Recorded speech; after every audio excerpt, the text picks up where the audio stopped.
আজকে এমপিএসের যিনি managing director Pramathanath Manna, ওনাকে আজকে হাজির হওয়ার আদেশ ছিল। আগের দিন ওনারা অ্যাপিয়ার হয়েছিলেন, কিন্তু আজকে উনি অ্যাপিয়ার হয়নি, ওনার অ্যাডভোকেট অ্যাপিয়ার করলেন।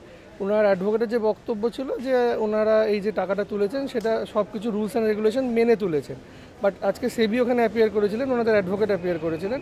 সেখানে জানা গেল যে না, ওরা পুরো নর্মস ভায়োলেট করে তুলেছে এবং সেবি অলরেডি অর্ডার দিয়ে দিয়েছে যে আর ওরা কোনো পয়সা তুলতে পারবে না। এই মর্মে একটা অলরেডি চিঠি পাঠিয়েছে সেবিকে, দিয়ে বলেছে আমরা নতুন করে কোনো পয়সা তুলছি না। কিন্তু আদতে দেখা গেল গতকাল অবধি আমাদের কাছে যা তথ্য আমরা আজকে কমিশনের সামনে জমা দিতে পেরেছি, তার থেকে কিন্তু ওরা পয়সা গতকালকেও তুলেছে। তো এই দেখার পর কমিশন অর্ডার দিয়েছে যে কালকে 12টার মধ্যে এমপিএস গ্রিনারি ছাড়াও এমপিএস রিসোর্ট, এমপিএসের বাকি যত কোম্পানি আছে তাদের ম্যানেজিং ডিরেক্টর যেন 12টার মধ্যে কমিশনে উপস্থিত হয়। যদি না হয় তাহলে কমিশন নিজের মতো পদক্ষেপ নেবে।